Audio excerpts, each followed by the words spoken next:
네, 기술적 분석입니다. 자, 시장 상황 빠르게 한번 살펴보도록 하겠습니다.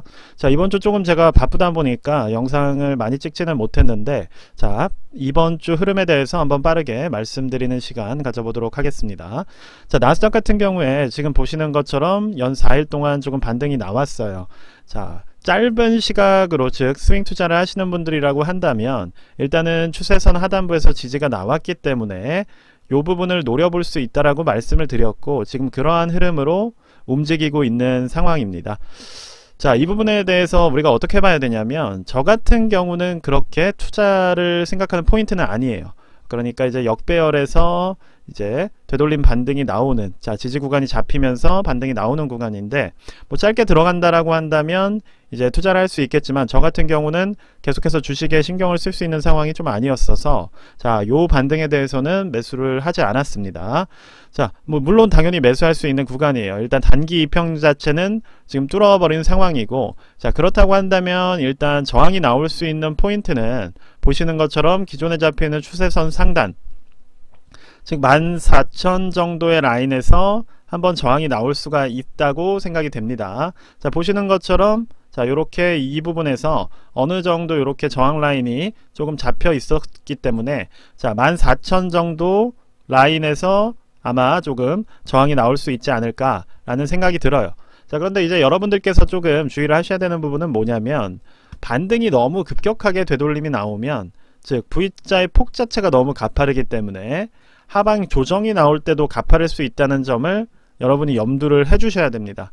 그러니까 올라간다고 그냥 빠르게 올라간다고 좋은 게 아니라, 주식을 우리가 투자하기 제일 좋을 때는 자, 이런 식으로 추세 파동을 완만하게 만들면서, 자, 이렇게 할 때 좋은 주식을 사서 시장 영향을 최소화하고 이득을 극대화하는, 그리고 이렇게 조정이 나올 때는 조금 쉬어가거나 아니면 하단부에서 빠르게 나온 조정 이후에 비중을 늘려가는, 자, 요런 식으로 투자를 하는 것이 우리가 리스크를 가장 적게 만드는 방법인 거지, 지금 이런 상황처럼 V자로 빠르게 이렇게 움직이는 반등은 결과적으로 하방도 빠르게 가져갈 수가 있기 때문에 리스크 관리라는 측면에서는 그렇게 적절하지 않다는 겁니다. 자, 뭐 이렇게 올라갔다고 해서 뭐 제 영상에서 제가 뭐 아이고 올라갔네요 뭐 이런 걸 기대하셨다고 한다면 그렇게 투자할 필요가 없는 거예요. 그냥 내가 생각했던 원칙과 흐름대로 대응하면 되는 겁니다. 반등이 나왔으면 추세 라인 저점부에서 반등이 나왔구나, 뭐 올라갔다고 해서 제가 말했던 시나리오가 아니었던 것도 아니기 때문에 여러분들께서도 마인드 자체를 차분하게 가져가야 된다는 거예요. 이 부분 내가 못 먹었다고 해서 망했다 하고 여기서 들어가면 그때 물리는 겁니다. 반대로 내가 여기서 지지부가 나왔네 그러면 짧게라도 빠르게 나오는 걸 먹어야겠다라고 들어가신 분은 여러분들이 사실 때 팔고 나오는 거예요. 그러니까 올라가네 하고 불안해서 들어오시는 분들한테 이때 사신 분들이 넘겨드리고 나오고, 자, 이분들은 또 다시 폭등론자가 돼서 제가 조정이 나올 수 있다라고 한다면 올라가야 된다라고 생각하게 되는 이러한 추세들이 반복이 되는 겁니다. 그러니까 이러한 어떠한 우리의 심리적인 흐름에 계속 쫓겨다니지 말고 내가 만들어 놓은 시나리오에 따라서 대응하면 되는 겁니다. 자, 그렇다면 지금 기준으로 봤을 때는 일단 추세라인 하단부와 200일선에서 지지가 나왔고, 그쵸? 이 부분이 무너진다고 한다면 하방까지도 열려있다라고 말씀을 드렸는데, 어쨌든 여기서 지지가 나온 상황이고, 그거를 지금 V자로 급하게 반등을 만들고 있기 때문에 어느 저항 라인, 즉 심리적으로 이 부분에 들어가는 건 불안한데 라는 심리가 또 생겨버리면 조정이 나올 수가 있다는 거예요. 다만 이제 연말이기 때문에 이제 주요 기관이나 대형 운용사, 즉 큰 손들 입장에서는 포트폴리오 조정을 하게 되는 그러한 시기입니다. 그렇기 때문에 지수 자체가 뭐 12월 전 초반까지는 확 올라갈 수도 있어요. 자, 그런 부분에 대해서도 우리가 대비를 해야 되는 겁니다. 자, 이러한 올라가는 이유에 대해서도 알고 있기 때문에 그러한 시나리오로도 접근할 수가 있다는 거예요.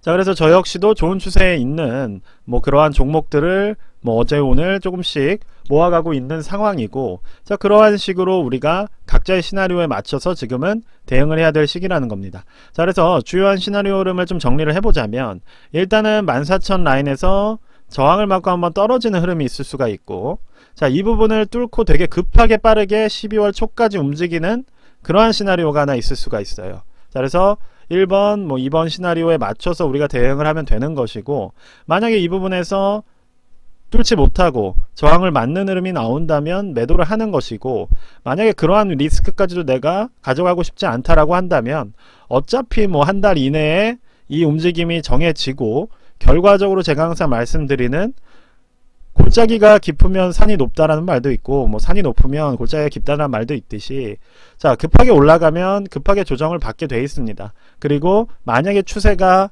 여전히 심리가 좋지 않은 역별 구간이라면 저점을 낮출 것이고, 그쵸? 심리가 좋은 구간이라면 저점을 높여주면서 반등을 만들어낼 거예요. 그럼 만약에 저점이 높아지는 게 확인되면 우리가 여기서 투자를 하면 되는 것이고, 그게 아니라 하락을 뚫고 내려간다라고 한다면 그 다음 지지라인이 잡힐 때까지 지켜보는 겁니다. 결과적으로 우리는 그러한 시나리오에 입각해서 내가 매수 타이밍을 잡아가면 지금 되는 그러한 시장이에요. 그런데 우리가 안전하게 투자할 수 있는 시장은 아니라고 말하는 것이, 자, 이렇게 정배열이 잡혔던 구간에서 골든크로스를 만들어가면서 올라가는 흐름이 아니라 지금 계속해서 저점과 고점이 낮아지는 역별 흐름을 만들어주고 있기 때문에, 그러한 부분에 있어서 시나리오를 좀 더 엄밀하고 조심스럽게 가져가야 된다는 점을 강조를 드리고 있는 거예요. 자, 그래서 일단은 QQQ 같은 경우도 보시는 것처럼 뭐 유사한 흐름이 나오고 있고, 일단 전체 추세 상단부까지 도달을 했습니다. 자, 그래서 만약에 QQQ가 이 부분을 뚫고 올라간다고 한다면, 자, 이전의 고점 라인까지도 도전을 하는 단기적으로 빠른 흐름이 나올 수가 있을 것이고, 자, 그렇게 되면 웬만한 숏을 스퀴즈로 걸었던 사람들은 이미 한번 싹 숏이 털리게 되고, 자, 그 다음에는 빅스가 안정이 되면서 다시 한번 빅스가 튀어오를 수 있는, 즉 옵션 비율이 하락에 배팅하게 되는 그러한 반전을 또 만들어낼 수가 있다는 겁니다. 자, 그렇기 때문에 우리가 급하게 움직이는 이러한 시장에서는 그러한 흐름도 빠르게 움직인다는 것을 이해를 해 주셔야 돼요. 그리고 그거를 개인 투자자가 일일이 따라가려 하기는 힘들고, 매수를 하려고 한다면 그래서 이렇게 낮은 위치에서 하라는 겁니다. 여러분들이 저한테 혹은 뭐 스스로한테 장기 투자자라고 이야기를 하고 있다면 제가 드리는 말씀은 주식이 폭망할 거니까 투자를 하지 마라가 아니에요. 장기 투자를 할 거라면 최소한 평단을 낮추려는 노력이 가장 중요하다는 겁니다.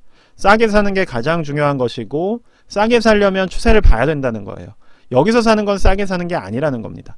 여기서 어차피 주식은 파동을 만들기 때문에 하단부에서 주워갈 수 있는 용기를 가져야 된다는 것이고, 만약에 그 부분이 없다라고 한다면 진짜로 본인이 장기 투자자인지 혹은 그냥 장기 투자라는 구실을 내세워서 공부를 하지 않는 것인지를 냉정하게 한번 판단을 해보셔야 된다는 거예요. 자, 그리고 SOXX 같은 경우도 일단 기존에 만들었던 추세부의 상단을 터치를 한 상황입니다. 자, 그러면 이제 다음 주 초는 어떤 부분을 봐야겠어요? 자, 이 하락 추세선을 돌파하는가? 그 부분을 보는 것이고, 돌파했다라고 해서 매수하는 것이 저는 안전하다고는 생각하지 않는다는 겁니다. 이 급한 흐름은 어쨌든 급한 하방을 만들 것이고, 급하게 올라간 건 급하게 떨어지는 경향이 있다는 거예요. 그거는 뭐 예외가 없는 상황입니다. 예를 들어서 2022년대도 자, 보시면 급하게 올라가면 급하게 빠지는 것이고, 급하게 올라가면 급하게 빠지는 거예요.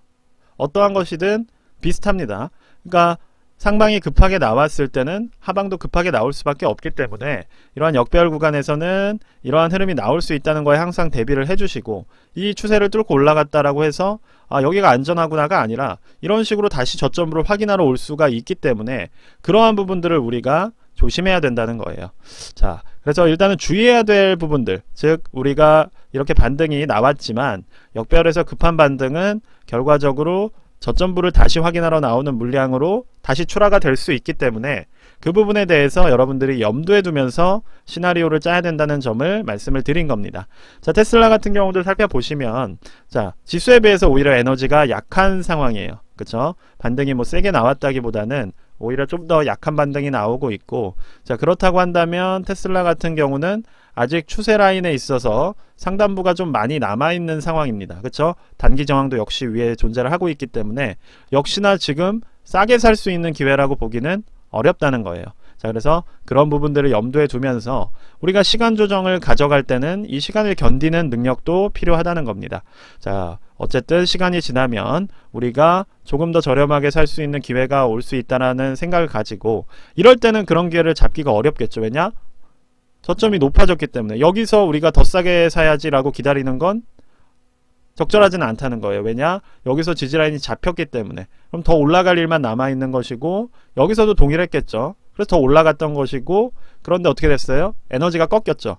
왜냐? 전보다 더 비싼 가격에 팔지 않고 많은 사람들이 더 싼 가격에 주식을 던졌다는 얘기이기 때문에 심리가 꺾였다는 얘기는 조심해야겠다는 얘기가 되는 것이고 만약에 투자를 하시는 분들이라면 뭐 이런 구간에서 사신 분들은 자 이러한 구간에서는 매도를 했어야 된다는 거예요. 이러한 두 개의 포인트에서는 매도를 고려하는 그러한 움직임으로 우리가 대응을 해야 된다는 것이지 단순하게 올라가면 사고 떨어지면 팔고 아니면 올라가면 팔고 떨어지면 모아간다면서 비싼 가격부터 사고 지금 이렇게 대응할 시기는 아니라는 점을 말씀을 드리는 겁니다.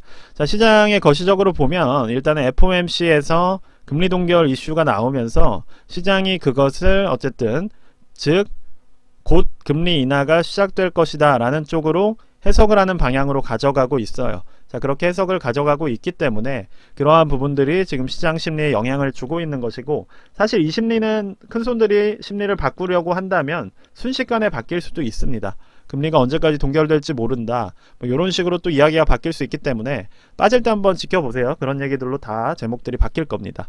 자, 그래서 그러한 부분들에는 너무 집착하실 필요가 없고 일단 단기적으로 우리가 봐야 되는 부분은 반등이 어느 라인까지 갈 것인가. 근데 다만 저는 이미 이 반등 자체가 위험하고 리스크가 높다고 보고 있는 거는 너무나도 가파르다는 거예요.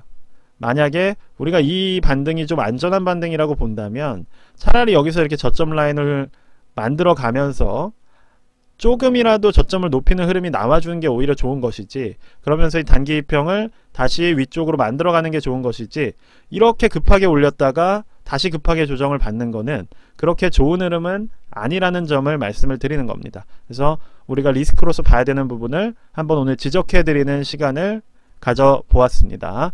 네, 그래서 뭐 국내 주식도 역시 상황은 비슷한 거예요. 자, 하단부에서 지금 이런 급한 반등이 나오고 있는데 물론 뭐 이전같이 그쵸?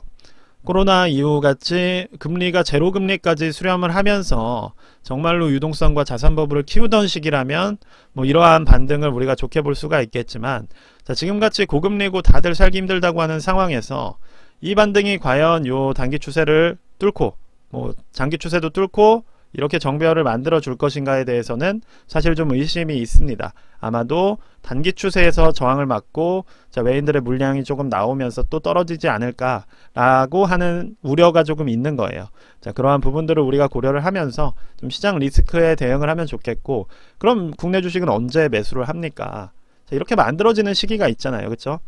여러분들께서도 보시는 것처럼 자, 이렇게 만들어지는 시기가 있습니다. 아무리 주식이 급하게 빠진다고 하더라도 결국 이렇게 저점을 높여가는 포인트를 만들잖아요. 그러니까 그 부분을 보셔야 된다는 것이지 단순히 많이 빠졌다고 매수한다는 게 아니라는 겁니다. 결국 시간이 지나면 패턴은 만들어지는 것이고 심리는 반영이 되는 거라고 생각을 하기 때문에 자, 그러한 부분들에 있어서 리스크 관리에 조금 집중을 해주시면 좋을 것 같습니다. 네, 일단 오늘 영상은 여기까지만 말씀드리도록 하겠습니다. 그리고 이제 멤버십 회원들은 자, 일반 영상을 제가 미리 찍어서 예약을 거는 경우에 좀 먼저 보실 수 있는 기능이 생겼더라고요. 그래서 제가 그 기능은 제가 앞으로 활용을 할 생각입니다. 네, 그래서 뭐 멤버십을 하게 되면 일반 영상은 뭐 전날이나 오전에 미리 좀 보실 수 있다는 점 뭐 한번 설명을 드리도록 하겠습니다. 네, 일단 오늘 영상 여기까지만 말씀드릴게요. 감사합니다.